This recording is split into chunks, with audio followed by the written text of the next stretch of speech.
The 924th edition of the MMA Gambling Podcast on the Sports Gambling Podcast Network is brought to you by Underdog. Underdog is hooking up new customers. Play just $5 and get $100 in bonus funds when you sign up with promo code MMA SGPN.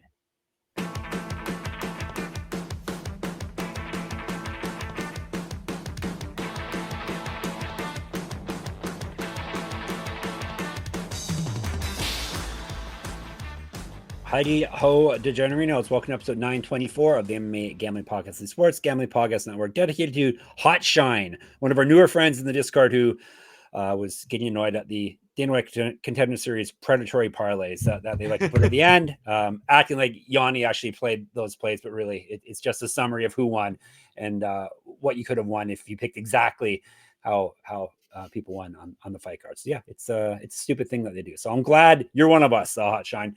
Who am I? I'm El Picante, aka the Spicy Jeff Fox. With me, Daniel Gumby Vreeland, UFC. It's got a pay-per-view for us. They stuck one by last month. They didn't have any pay-per-views in September. I just realized that as the month was coming to a close. Isn't that because they had two in August? Didn't they have two in August? They have two in October. They did have two in another month. Maybe it was August, maybe it was July, but they're making up for it. They have two coming up this month, including this weekend's UFC 320, and that is what today is all about. Not the pay-per-view portion, the prelim portion of the fight card. You want to talk a little Contender Series? You ended up 3-2. I'm guessing you probably close to breaking even because I think we're down like 0.4 units, so like down half of them because we had a couple of big favorites. Unlucky loss, well, not unlucky loss on Kubanza. No. I took a little gruff for him not being as good as I was hyping him up to be. And look, I still think offensively he's as good as I hyped him up to be. He looked like a whole different person when he took a shot from somebody who was good. Yep. And that's something I think you can't account for until it happens, right? That they're just going to take shots really poorly. And that's, pretty much exactly what happened. He got hit with one stiff shot and all of a sudden was like looking like he's kind of scared in there. But, hey, maybe he'll bounce back from that. He's got crazy punching power. He's got good he even got a takedown in there. Lots still, I think, to like from him in the future. So we'll see him back in Brave probably and then pick up a couple more wins. So yeah, we dropped a couple in there. Don't skip the other one that you dropped, Gumby. Why'd you miss the other fight? No, he was in because he was in on a rear naked choke and he just didn't finish it. I take umbrage. I'm going to take umbrage. How about that? I take umbrage with the announcers talking about how great Louis Jourdain looked in that fight. And don't get me wrong. He looked good, Gumby. He looked all right. He also had his back taken. He had his back taken with a rear naked choke in the first round too. In the first round of a Contender Series fight as a favorite.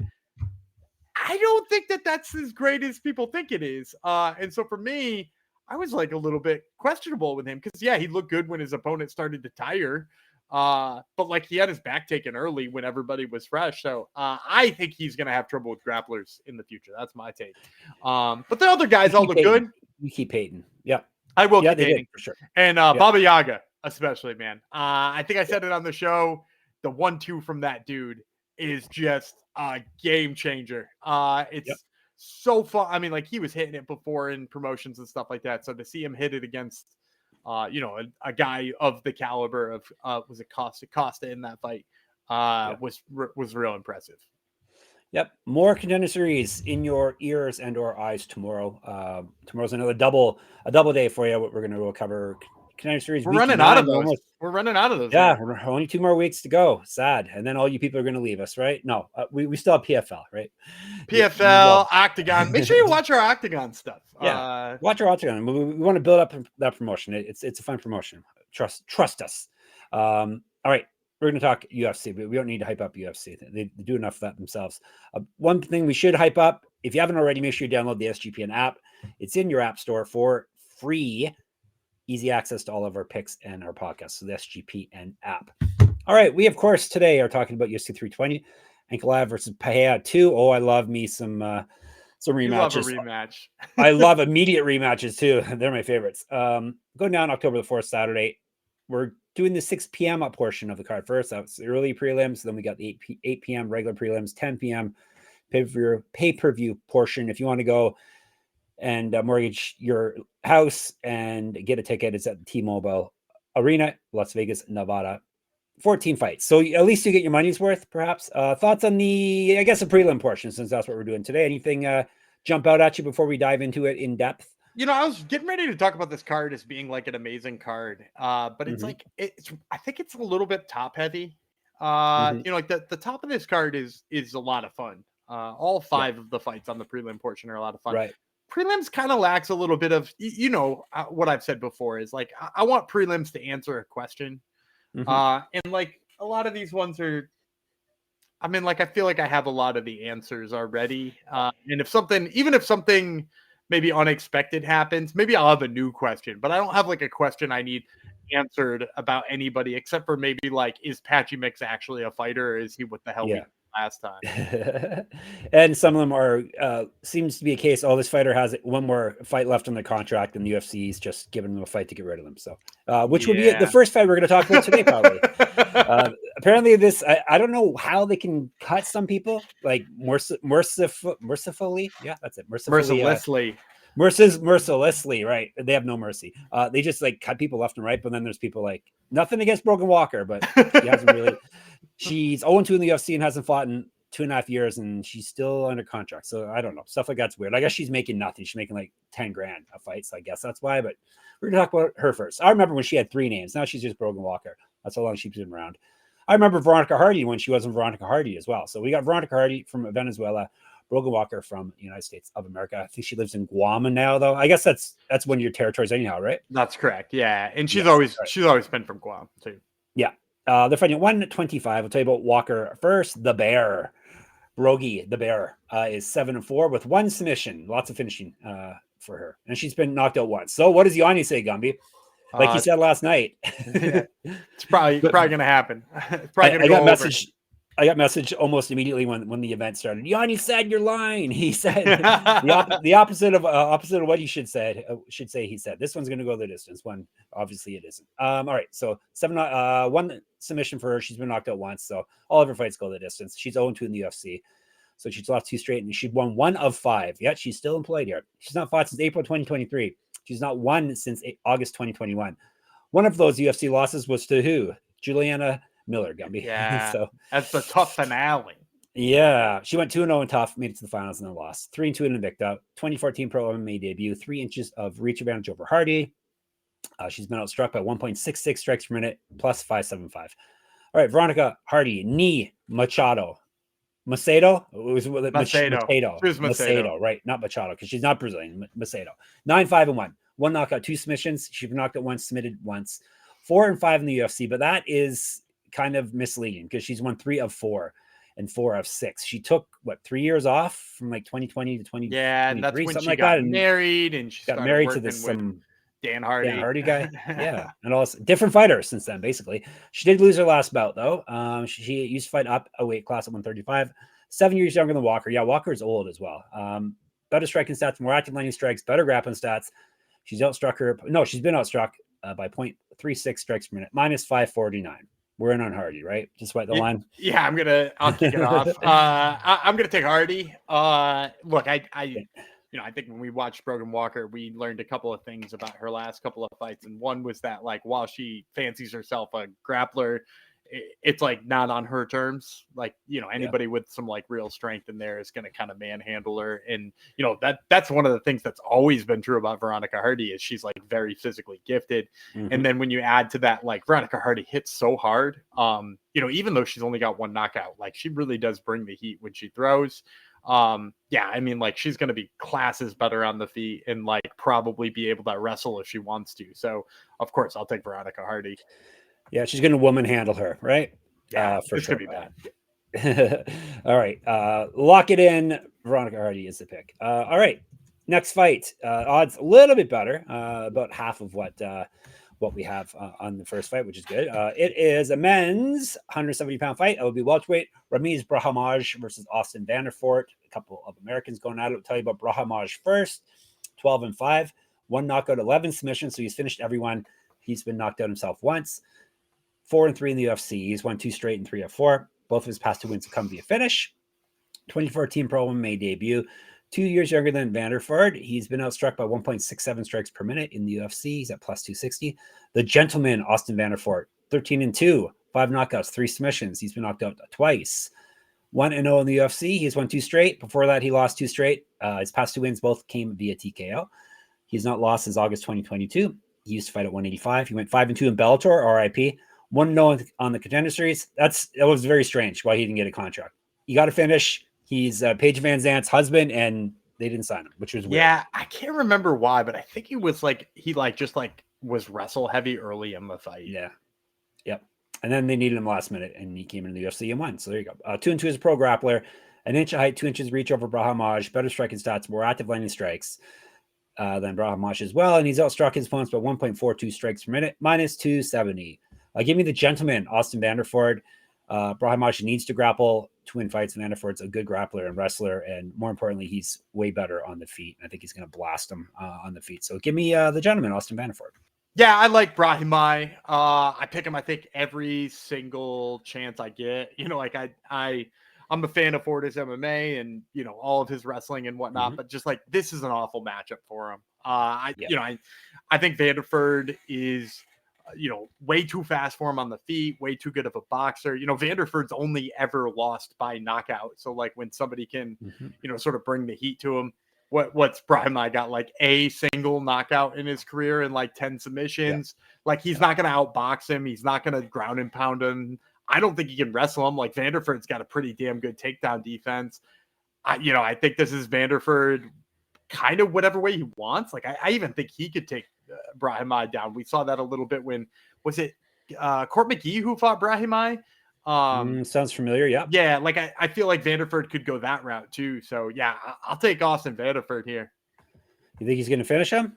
You're saying anyway? I guess he's not a massive finisher, but you'll hear me talk about that later. Oh, here we go. I always seem to know. When to assume you have a fancy play for us. All right, cool.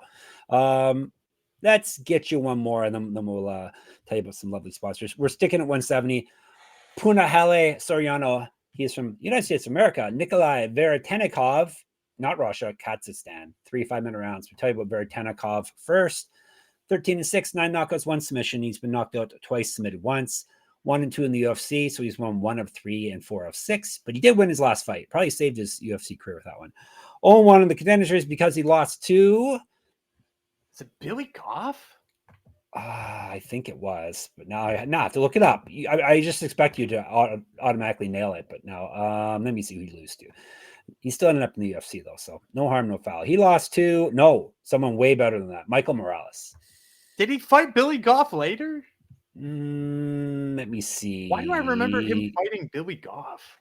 I don't see any Billy Goff. Weird. Maybe. He was supposed to fight him. It got canceled. Oh, okay. Oh, there you go. Yeah. Earlier this year. There you go. Okay. All right. So I was Veretennikov. Oh, yeah. I'm not done with him yet. He's got more on his resume. He used to fight at 155 and 185, 2012 Pro MMA debut, 2 inches taller, 2-inch reach advantage over Soriano. And he's been outstruck in the UFC and the Contender Series by 0.42 strikes per minute. And he's at plus 242.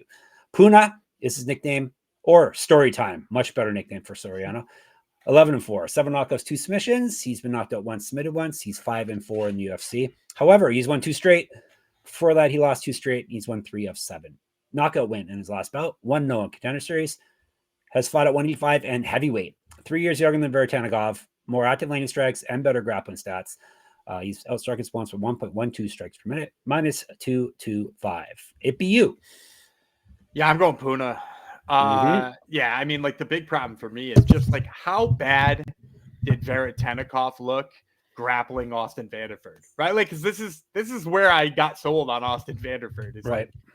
Veretennikov got taken down by him, and he didn't have the slightest clue what to do after being taken. His last name's Ov, for crying out loud. Yeah, how and he was not know how to grapple. He could not have been more confused with how do I stand back up? And the beauty about Puna is I know we've written this guy off a few times, but since he's come, and he came down to welterweight in his first fight. Welterweight's the key. First fight at welterweight, he looked great. He was physical against Miguel Baeza. I think he scored 5 takedowns in that fight, if I'm remembering correctly. And then, the next fight, he got the knockout before he could even score any takedowns. But his takedown game's pretty damn good at this weight class. He's kind of a weight bully down here, whereas before he was like a, very small 85er. So like, we got a guy who struggled with the takedowns once upon a time, and we got a guy who's looked pretty good taking people down in this weight class. Plus, I think he can hang with them on the feet too. So yeah, give me Puna. Yeah, me too, for Puna. He's the case study where people are like, oh, if I just switch weight classes, everything's going to change for me. Occasionally, is this what Jack Hermansson's doing? Exactly. Oh yeah, right. We'll talk about that soon enough, I guess. Yeah, occasionally it works. Puna was basically out of shape, obviously out of shape at heavyweight, and at middleweight now he's he's lean and mean, and he's looking good. He can definitely crack on the feet as well. But Gumby said probably the best path to victory for him would be to take it to the ground if he doesn't knock him out immediately on the feet. So give us Puna. All right. We're going to tell you about MyBookie now. We are brought to you by MyBookie.ag. MyBookie is your place to bet on football and everything else. Their prop builder is second to none. Their model is bet on anything, anywhere, anytime. Easy deposit and lightning fast payouts using crypto. Check out all the UFC lines we're talking about today over there. And when you do head to MyBookie.ag, use the promo code MMASGPN for 100% bet back bonus up to $500 for new customers. So that's MyBookie.ag, promo code MMASGPN. And we're also brought to you by Novig. That's Novig, all one word. Novig is America's #1 sports prediction market. Since Novig is an exchange, you're getting some of the best prices in the market. Novig is available in 35 plus states. Download the Novig app and get $50 when you spend $5 if you use our promo code SGPN. Get in on the action with Novig, promo code SGPN. All right, we are locking up with our picks here. Let's see if we lock up in this one as well. A couple of fighters who have made their names in different promotions. Now they're trying to make their name in the UFC. One would be Patchy Mix, the aforementioned. He is from the United States. He's fighting Jakub Wikłacz. He is from Poland. And I said his name correct, I guess. Close enough. Nickname Masa for Wikłacz. He is 16-3-2 with 10 submissions. He's been knocked out twice, submitted once. This is his debut in the UFC. He has won 2 straight, and he's gone 6-0-1 over his last 7, 12-1-1 over his last 14. Submission win in his last bout. He's a KSW champion. He fought there for quite a while. 2014 Pro MMA debut. 3 years regular mix, plus 255 on the newcomer. Mix 20-2. 2 knockouts, 13 submissions. He's never been finished. 0-1 in the UFC. He's won 7 of 8, but he did lose his last bout. 10-1 in Bellator and the champion there, RIP. He's also regional champ. Missed weight before. He used to fight down at 125, up at 145. 2 inches taller than Wikłacz, minus 225.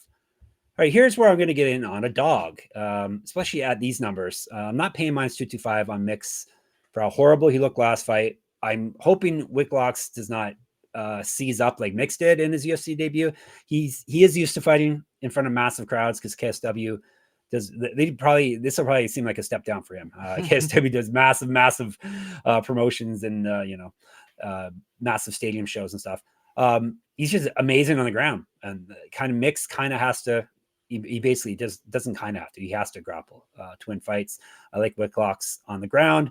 And like I said, I want to pay favorite money on Mix for how horrible he looked last fight. So I'll take a swing at a dog at this number. Yeah, I'm going to go with you. I'm going to take Wikłacz. Yes. Good. And some of it is what you're talking about with Wikłacz being just like, he's creative on the ground, I think is like what makes him all over the place on the ground. Yeah. Yeah. There's like some fun body locks, but he could also shoot a double leg. And he had those like 82 fights with Sebastian Prisbis, right? Like how many times those guys fight? Yeah. 3 at least. Yeah, I think it's 5, if I'm not mistaken. Really? I think they fought 5 times. That's and I think talked about it a lot. I think he went 3-1-1 too in those fights. And that's when they were like, he was like, I think I'm gonna leave KSW because like you give me one guy. Do you want to fight Sebastian Prisbis again? So yeah, in those fights you can see he's like very creative in the way he gets you down. He's very creative once he's on the ground. He's got fun submissions. I think he can go toe-to-toe in the grappling with Patchy Mix, based on especially the Patchy version of Patchy Mix we last saw. And then, kind of the push me over the hump here on an underdog play was, just how good he can look in the striking. Like, again, it's weird. Mm-hmm. It's maybe not, it's maybe not like fundamental boxing, but he throws some like kind of fun push kicks and he's got some funky angles he brings, kind of like, sort of like Dominic Cruz-esque, not, obviously at that same level as Dominic Cruz. I'm not saying he's a Dominic Cruz like striker, but like he cuts weird He's not angles. annoying either, right? He's not annoying. He's certainly not as annoying as Dominic Cruz. Probably because I won't understand most of what he's saying, but exactly, yeah, I'd prefer that with Dominic Cruz. And so like, yeah, I mean, like I think the creativeness on the feet and the aggression, I mean, like we just saw that being a huge problem for Mix in his last fight. So yeah. I'm willing to roll the dice on Mix putting up another goose egg here. Yeah, I guess we can't really count on Mix being as horrible as he was in his debut because fighters can't be worse. Yeah, fighters do suck. Fighters suck in their debuts, but not as much as that. Like you don't usually see and it was guys like that are supposedly top guys look up at. And he wasn't good at the stuff he's usually good at. There's just so many reasons not to like him in that debut. Yeah, and Wikłacz probably is a bad matchup. An aggressive guy who's as good as you on the ground, maybe. So yeah, it could be a bad matchup for him. They aren't doing him any favors at the very least. So, all right, we're sticking with 135, but we're swapping over to the women's side. Macy Chiasson, United States, Yana Santos from Russia. Tell you about Santos first. Foxy, same nickname as me, creative. 16-8 with 1 no contest, 7 knockouts, 1 submission. She's been knocked out 3 times, submitted twice, 6-5 in the UFC. She's won 2 straight. Before that, she lost 3 straight. She was fight at 145 and 155. She went 1-1 with 1 no contest in Invicta and was the champion there. She has fought MMA professionally since 2009. She was a K1 champ, Taekwondo champ, Muay Thai champ, better striking stats than Chiasson, and she's more active on these strikes as well. She's outstruck her UFC opponents by 1.35 strikes per minute, plus 170. And Chiasson, 10-4, 3 knockouts, 3 submissions. She's been knocked out once, submitted once, 8-4 in the UFC. She's won 2 of 3 and 3 of 6. Lost her last bout, used to fight at 145, missed weight up at that weight class. 2-0 in the Ultimate Fighter and the champion of her season. 5 inches taller than Santos, 4-inch reach advantage, 2 years younger, better grappling stats. She's got a positive strike differential as well. She's at 0.81 strikes per minute. She outstrikes her opponents by minus 185. Yeah, I'm going to go Macy Chiasson. For me, she's had these ups and downs that like make you doubt her at times. And then at other times you're like, whoa, she's going to fight for the title. But like, I think the bottom line is if you're trying to like come up with something, box to put Macy Chiasson in terms of her fighting abilities, it really comes down to like, if she can out physical her opponent, right? Or if her opponent's going to bully her, right? Because we saw with like Ketan Vieira, that was a problem. She couldn't be the bully there and, wound up in kind of some bad situations. She fought Pannie Kianzad. Like she can bully Pannie Kianzad. So like there's somewhere a line in between there, the people she can bully and the people she can't bully. And I kind of think Yana Santos falls on the side that I think she could bully her. I know Yana Santos is like definitely a faster striker, but like she's going to have a wild reach discrepancy here, which I think is not going to help her. And then when you add in the fact that she'll have to close the distance, she's going to wind up in grappling exchanges with Macy Chiasson. That's just like a fact. And when you look at who she has struggled with grappling, it's people who you're like, well, Macy Chiasson is head and shoulders better than that, right? Like, notoriously Holly Holm at like the tail end of her MMA career took her down like 5 times in that fight. And like, you're like, well, okay, well, if Holly Holm is going to shoot takedowns on you and control you on the mat, like Macy Chiasson's going to do the same thing. Right. And so for me, I think Macy Chiasson bullies her. I think she's the better grappler. So I'm going to take Macy Chiasson here.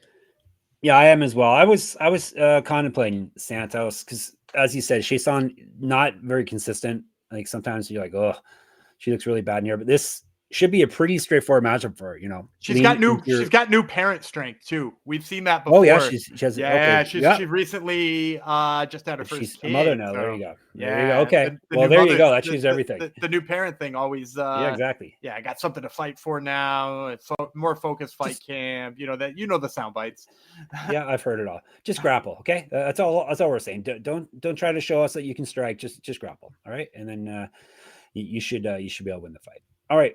That is the early prelims. We still have the main prelims. Maybe I'll tell you about the rest of our sponsors, then we'll dive through the main prelims ad-free. Let's tell you about Underdog. Underdog is a fantasy we're talking about. Underdog Fantasy is a great place to play fantasy pick'em, where you can win up to 500 times your entry. Simply pick higher or lower on your favorite player stats. It's available for a ton of sports. Gumby probably has a play for you right now. I have a feeling.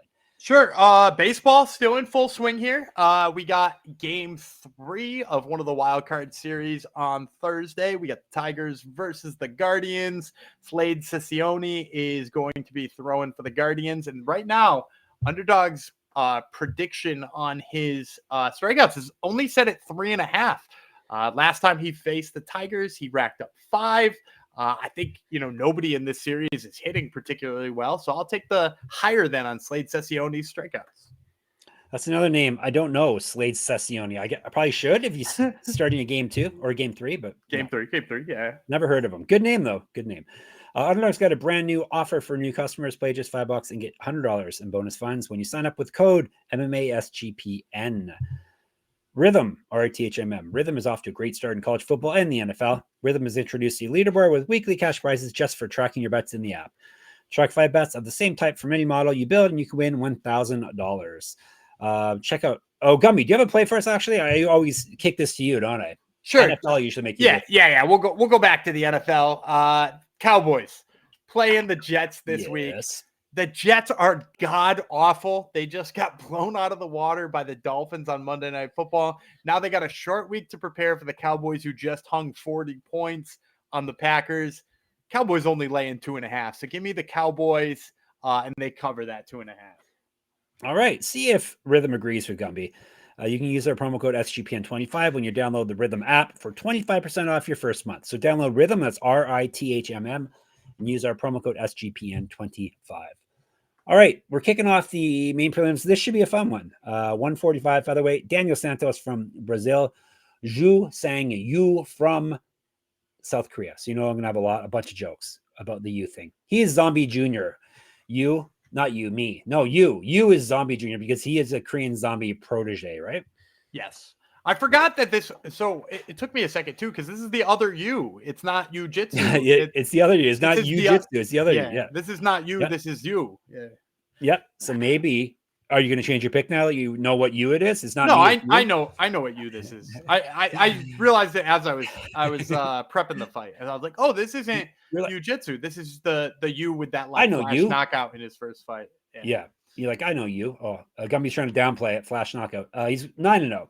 4 knockouts, 1 submission. 1-0 in the UFC. He's won 2 straight via TKO. Multiple regional championships on his mantle. Correct. Get a shirt, get the merch, sportsgamingpockets.com/store. Unused mantle. Used about 155. He's got 4 inches of reach over Santos. Better striking stats, twice more active landing strikes. That's based off of one fight for you. Where he landed 6 strikes. Yeah. Which equals an 8.57 strike differential for him in the positive, plus 125. Willie Cat is Santos. 12-2, 5 knockouts, 2 submissions. He's never been finished in a fight. 3-1 in the UFC. He's won 3 straight and 5 of 6. He last lost a fight in April of 2022. Used to fight at 125, 135. 2013 Pro MMA debut. He's a year younger than you. Better grappling stats than you. He's been outstruck in the UFC by 0.22 strikes per minute, minus 125. It's me, right?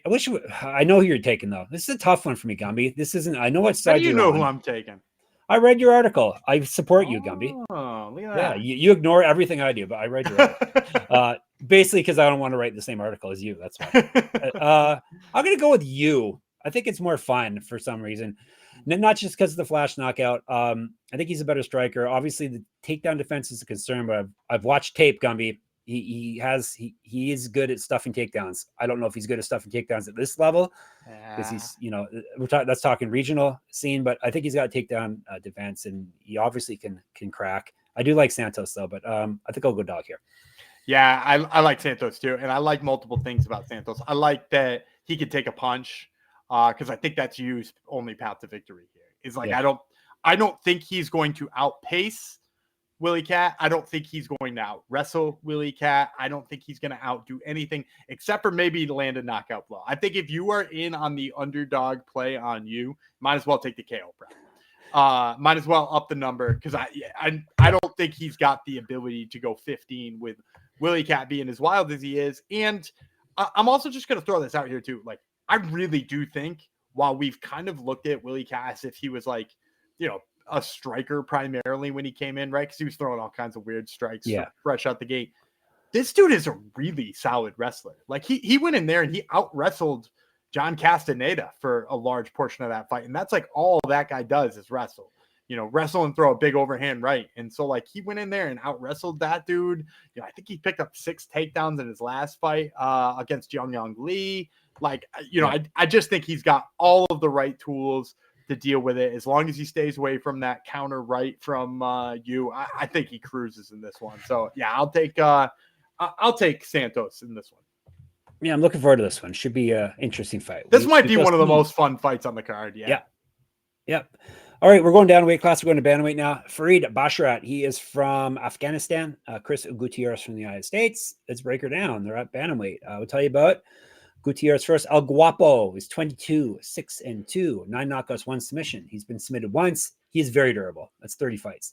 10-3-1 in the UFC. That's kind of sneaky, eh?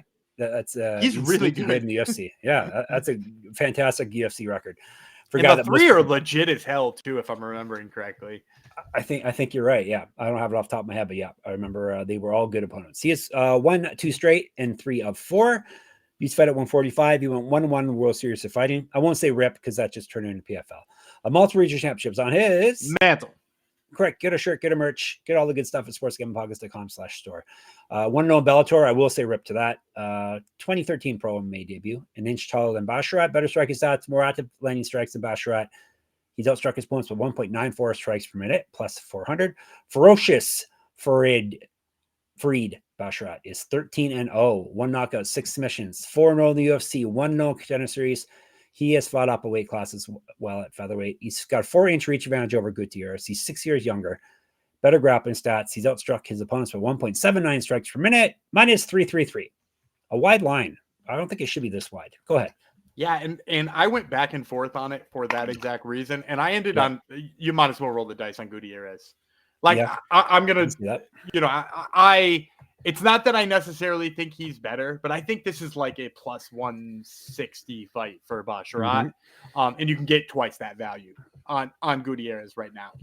And for me, what it really comes down to is, can Basharat take him down that many times and beat him?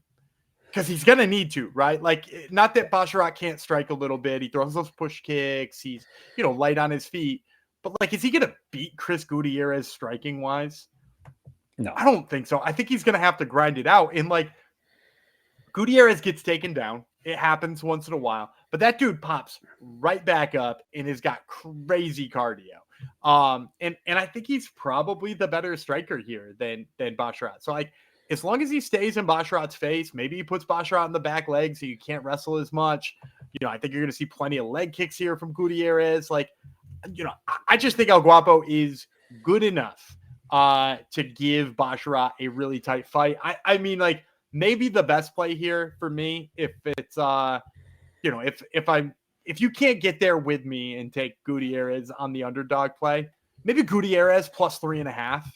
Like, that might be the play here. Like, he probably steals around and maybe loses 29-28 on the scorecards. Yeah, I can see that. I think I'm going to go with you, though, with Basharat, because this one was a bit of a toss-up for me. And in my head, I was already thinking that Basharat's lost a fight, so maybe that was my brain telling me. You're thinking of Javid, who had, like, a W fight, Yeah. But like Gutierrez has been taken down in his past 3 fights, but like you said, he gets back up. He won all those fights too, by the way.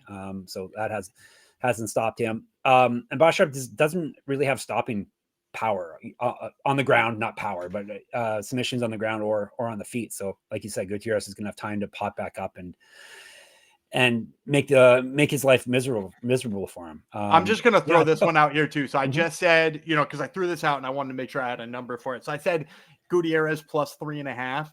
You can get that at plus 195 right now. Okay. So like you can get him as a 2-1 underdog that he'll at least win 1 round. And look, he's probably not going to stop Basharat. So you're probably going to need those points, but like that he wins 1 round, you can get it almost 2-1. That's even crazier to me. His losses are Son Yudong, Pedro Munoz, and then Cody Durden. Yeah, I just 5 years. That was 5 years ago, though. So that's that was a long time ago. Jordan kind of had a little bit of a run. Yeah, he was really, really impressive for like a hot minute. Yeah. All right, we're in on a massive dog here. It just, like Gumby said, it makes sense mathematically. All right, we're going to 185s now. Edmen Shahbazyan, André Muniz from Brazil. Shahbazyan in the United States. Muniz is Sergipano. That's someone from his area. I think he's from Sergi or something like that in Brazil. So he's a Sergipano. 24-7, 4 knockouts, 15 submissions. He's been knocked out 6 times, submitted once. Not durable. 6-3 in the UFC. He's won 1 of 4 and 10 of 13. That sounds better. TKO loss in his last bout. 2-0 in Contender Series. He's fed at 205. Regional champ, 2009 Pro MMA debut. 3-inch reach advantage over Shahbazyan. Better striking and grappling stats than Shahbazyan, and he's been outstruck by 0.29 strikes per minute in the UFC, plus 268. The Golden Boy, Shahbazyan, 15-5, 12 knockouts, 1 submission. He's been knocked out 3 times, submitted once. 8-5 in the UFC. He's won 2 straight, 3 of 4, 4 of 9. 1-0 Contender Series. Inshallah Muniz, 7 years younger, more active landing strikes. He's outstruck his opponents by 0.12 strikes per minute, minus 275. The Golden Boy's streak is going to continue. It used to be win 1, lose 1, but now he's stringing things together, and he's going to win this one too. He's just way better on the feet. He can grapple too if need be, but I think he's going to pound Muniz on the feet. So give me Golden Boy Shahbazyan here. I disagree with you. I think he can't grapple. I think he can't grapple worth a dime. You think he's going to get grappled then? He went into that fight with Gerald Meerschaert, right? And was like, what is this guy going to try to do? He's going to try to take me down nonstop for 15 minutes. What did he do? He got arm triangled very quickly in that second round. Special though. He's special. André Muniz, Gerald Meerschaert. Muniz tapped out Jacare. He armbarred Jacare. How many years ago was that? Who's Jacare? Most people listening don't even know who that is anymore. Hey, comment in the comments here if you're listening. Tell Jeff he's an idiot because you know who Jacare is. Right. With that being said, Muniz has continued to look like he has good grappling all the time. The bottom line is it comes down to, can he get a guy down 9 times out of 10? And we've seen that improve in his last couple of fights. Look what he did to Iron Turtle.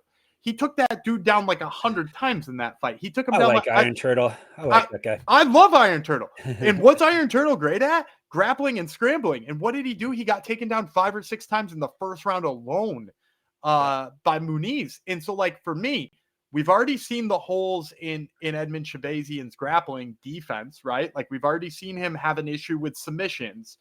Now we're going to get a guy who can take him down, right? Because he's not as good at takedown defense as Iron Turtle is, right? You'd expect Iron Turtle to out-wrestle him. So, yeah, and for people who don't know who I'm talking about, I mean Jong Young Park. Like, I just assume everybody only refers to him as Iron Turtle. Yes, but yeah, I'm going to take Muniz. I think he gets him down. I think he subs him.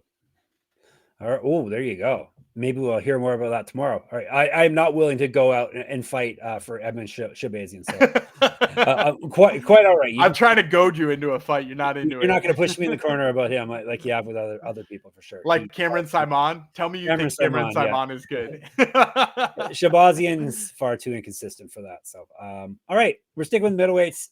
The main event of the prelims. Atiba Gauthier.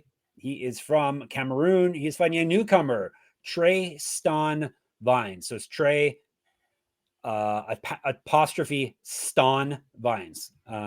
Trayston, we'll call him. I guess that's what it is. 185 is breaking down. Tell you about Vines first. 10-3, 6 knockouts, 1 submission. He's been knocked out 3 times. Short notice debut in the UFC. We just found out about this fight yesterday, it would have been Tuesday, I guess. Heard about it. He's won 4 straight and 5 of 6. He's not lost since July 2023. He's won 3 straight via finish. Used to fight at 170. The Silent Assassin, Gauthier. We have no odds yet for this. Yeah, that's how fresh the fight is. The Silent Assassin is 8-1 with 7 knockouts. Never been finished in a fight. 2-0 in the UFC. 1-0 Contender Series. He's won 7 straight, all via TKO. He's not lost since July 2022. Used to fight at 205. 6 years younger than Vines. 4 inches taller. Probably a similar reach advantage, you would guess. I don't have reach for Vines here. All right. Gumby, give us a pick. Give us a prediction of the line as well. I mean, -750 maybe. Yeah, sadly. and like, you probably get -400 on KO in the first round. This guy, you just mentioned 7 straight fights that he's won, all of them by knockout.